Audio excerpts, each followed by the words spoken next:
had two of the three members of the Bromans. And I don't know what's going on with Robbie. He hasn't been seen lately, and from what they were talking about later on in the night, which we'll cover here in a minute, he's not going to be there tomorrow either. It's going to be DJ Z and Jesse Goddard's taking on the Von Erichs. And speaking of the Von Erichs, the two of them, Marshall and Ross, were there along with Kevin Von Erich.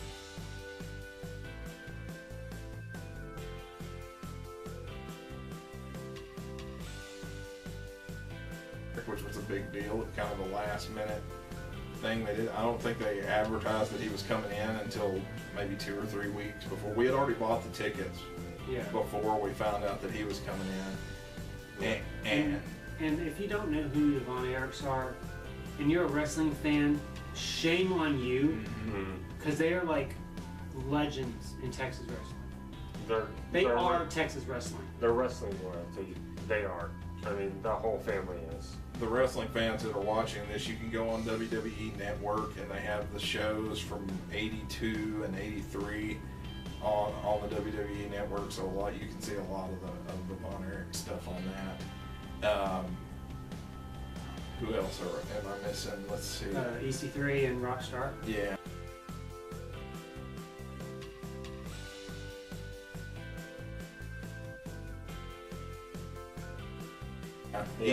EC3, I gotta call him out on this. Kind of pulled a dick move, and I brought the WWE Encyclopedia for him to sign, and he played a character in the WWE called Derek Bateman, and I just wondered.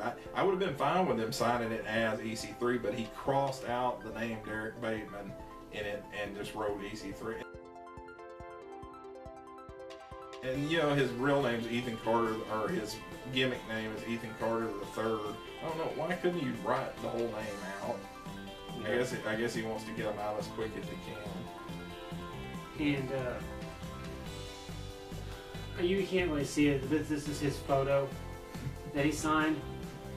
And I don't know. Now, before I go into this, I think I enjoyed EC3 and Rockstar Spud the most out of the personality of everybody there. They were fun, they were joking around, they were having a good time with everybody. But why the F are you gonna sign Michael? You are my sweet little angel, EC3. What the hell, man? I don't know what was going on. He put 2 Jackson USA on mine, so. He didn't put anything special on mine. So. I guess you're the only normal one here. Which is really messed up that they would think so. We left out Tigre Uno. He was there.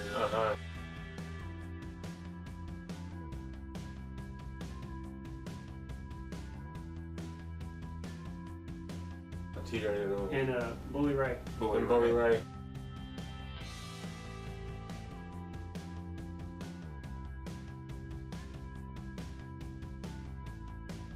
Yeah, Bully Ray, I have met him several times, and he comes off, he's not a jerk. I know he's not a jerk, but he's never overly friendly. He comes off, he's got that New York attitude and cusses a ton, and he's just something else. Like when I would try to like kind of personalize everything I said to everybody. Obviously, with the exception of the beautiful people, I was just too starstruck. I was like, oh my God, you know, gorgeousness. But I pointed across the room at EC3, and I was like, so, is he going through a table tomorrow?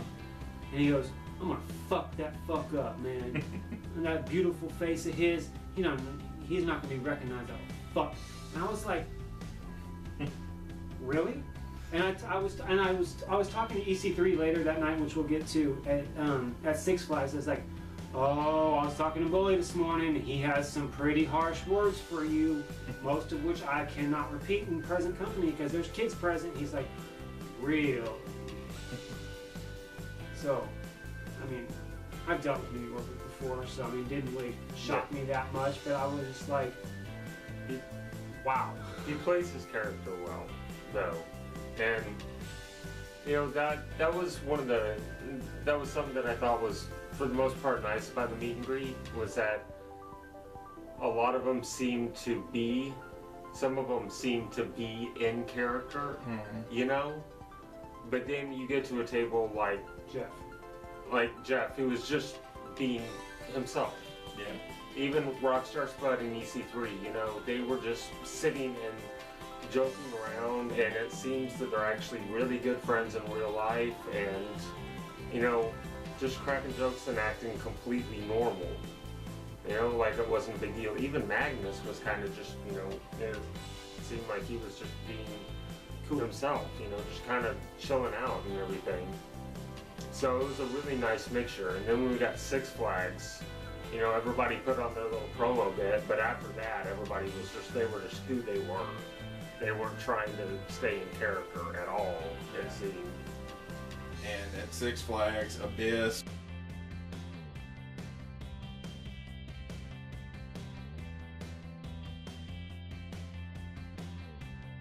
Brown,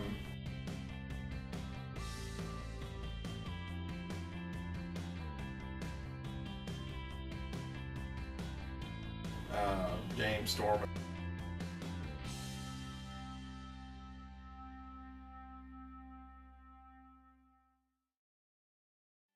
and Samoa Joe.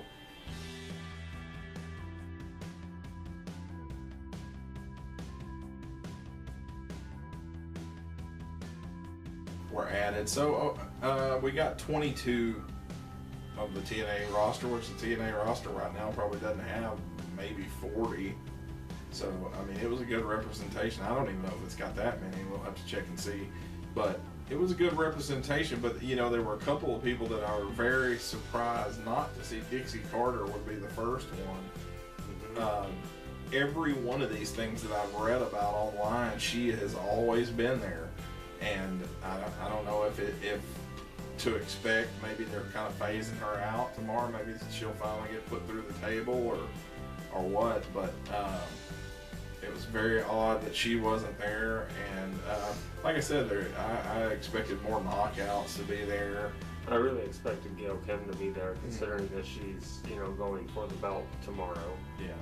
I was kind of surprised. You just wanted a Mac on her. I wanted an introduction to her husband. Maybe he can help me. And I gotta say, out of the three of us with the photos of, Back with the Beautiful People, this man right here is the man. I don't get nervous around females. I mean, what are they gonna do? I've had some of the worst stuff done to me by females. I mean, they're not gonna do anything that's really gonna scare me. So he just got on his knees and just got in there with it.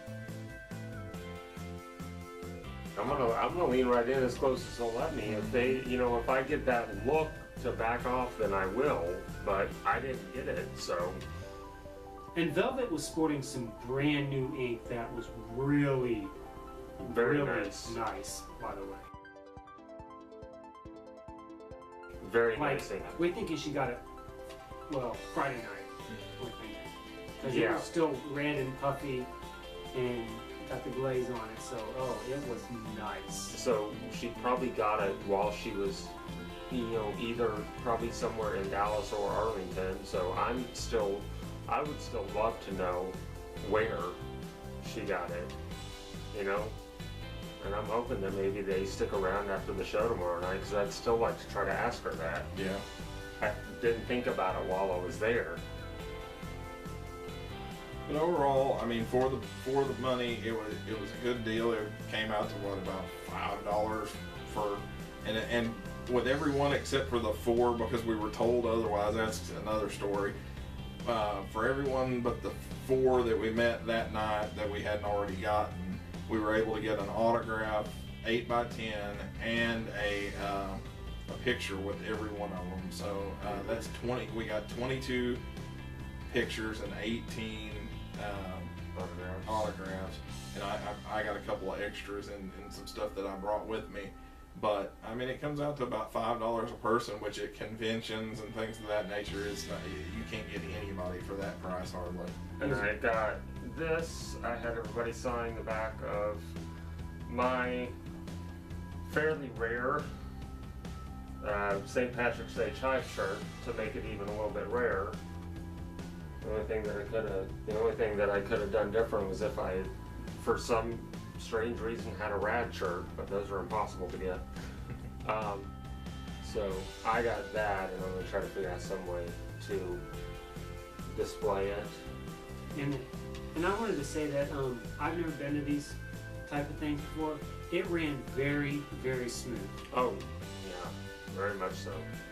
This is the first thing of this magnitude that I've been to as far as a pay-per-view weekend event or whatever. WrestleCon was a different deal altogether. It was a 3-day long deal, or 2-day long deal where they had like over 100 people there. But basically, at WrestleCon, you were lucky to walk up, get the autograph, maybe talk to them for 15 seconds. I mean, here you could have talked to them as long as you wanted. Mm-hmm. And we did chat with some of them for quite a while, especially with Von Erichs. Yeah. You know, but that was the end of the line. And I think that's part of the reason why. Especially at the one at Six Flags was like a private party, it was a lot more personalized. Had a good buffet. And they actually took the time to, talk to everybody. Yeah, they came out and everybody came out and they did like introductions, everybody did a little promo piece, talking about, them not being able to speak English. That was just so funny tonight. He's like, I don't speak English. Sorry. But, out and shook people's hands and took pictures. Everybody except for EY, I don't think he ever came out. Yeah, him and Magnus didn't come back out, Yeah, Magnus came out and started coming out at the very end, right when we were leaving to head over to Titan.